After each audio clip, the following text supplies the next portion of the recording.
الحمدللہ رب العالمین والصلاة والسلام علی خاتم النبیین۔ حضرت مناظر اہل سنت مفسر قرآن حضرت علامہ مولانا سعید احمد اسعد ابن فقیہ العصر حضرت مفتی محمد امین نقشبندی رحمہم اللہ دنیا سے رخصت ہو گئے۔ انا للہ و انا الیہ راجعون۔ میں تمام سوگواروں بشمول حضرت کے شہزادگان مولانا محمد اشرف سعید صاحب، حافظ محمد سلیم سعید صاحب، علامہ ذیشان سعید صاحب اور حضرت قبلہ مناظر اسلام کے بھائیوں صاحبزادہ علامہ کریم سلطانی صاحب، حضرت مولانا قاری محمد مسعود احمد حسان صاحب، حضرت مولانا محمد افضل شاہد صاحب تعزیت کرتا ہوں، اور تمام حضرت مرحوم کے تلامذہ اور محبین و متوسرین سے بھی تعزیت کرتا ہوں۔ اللہ پاک حضرت کو غریق رحمت فرمائے۔ باقی دنیا سے عالم کا جانا جو ہے نا، یہ بہت بڑا نقصان ہوتا ہے امت کے لیے۔ چند روایات ملاحظہ ہوں۔ حضرت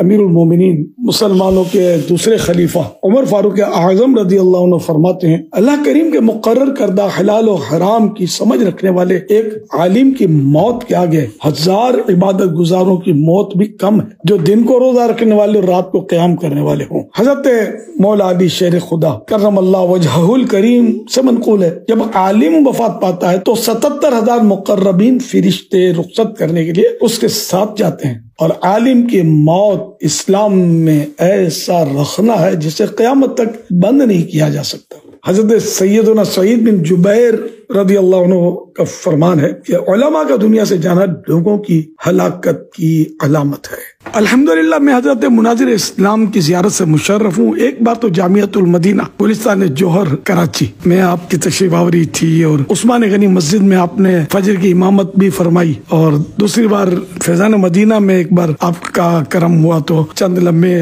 صحبت نصیب ہوئی تھی۔ میں نے آپ کو اپنے اوپر بڑا شفیق پایا اور دعوت اسلامی کے لیے بڑا مہربان۔ اللہ کرے کہ آپ کی یہ شفقتیں اور مہربانیاں آپ کے لیے بلندی درجات کا سبب بنے۔ واسطہ پیارے کا ایسا ہو کہ جو سنی مرے، یوں نہ فرمائے تیرے شاہد کے وہ فاجر گیا، عرش پر دھومیں مچے وہ مومن صالح ملا، فرش سے ماتم اٹھے وہ طیب و طاہر گیا۔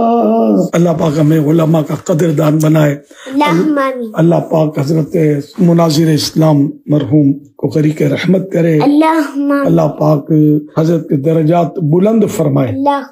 اللہ پاک حضرت کو اپنے جوار رحمت میں جگہ نصیب فرمائے۔ یا اللہ پاک اپنے پیارے حبیب صلی اللہ علیہ وسلم کے پڑوس میں جنت الفردوس میں انہیں جگہ عطا فرمائے۔ الہ العالمین ان کے تمام سوگواروں کو صبر جمیل اور صبر جمیل پر اجر جزیل مرحمت فرما۔ مولا کریم میرے پاس جو کچھ ٹوٹے پھوٹے اعمال ہیں، اپنے کرم کے شان ان کا اجر عطا فرما۔ یہ سارا جو ثواب جناب سالت مآب صلی اللہ تعالی علیہ وآلہ وسلم کو عطا فرما۔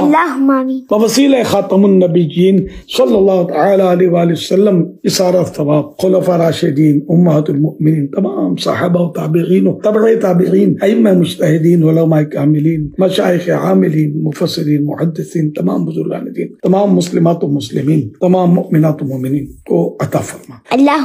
اللہ پاک خصوصاً بالخصوص سارا ثواب حضرت قبلہ مناظر اسلام حضرت علامہ مولانا سعید احمد اسعد کو عنایت فرما۔ اللہم آمین۔ الہ العالمین ہمیں حضرت کی برکتوں سے مالا مال فرما۔ یا اللہ پاک حضرت مرحوم کی دینی خدمات قبول فرما۔ اللہم آمین۔ یا اللہ پاک انہوں نے تفسیر بھی کچھ لکھی، کچھ کتابیں بھی لکھی، اس سے بھی امت کو نفع ہو۔ اللہم آمین۔ الہ العالمین حضرت کے ادارے، حضرت کے شہزادوں کے ادارے یہ سب تا قیام قیامت تک علم دین کی خدمت کرتے رہیں، اور علم کا نور پھیلاتے رہیں۔ اللہم آمین۔ اے اللہ پاک ہم سب سے ہمیشہ ہمیشہ کے لیے راضی ہو۔ اللہم آمین۔ یا اللہ پاک ساری امت کی مغفرت فرما۔ اللہم آمین بجاہ خاتم النبیین صلی اللہ علیہ وسلم۔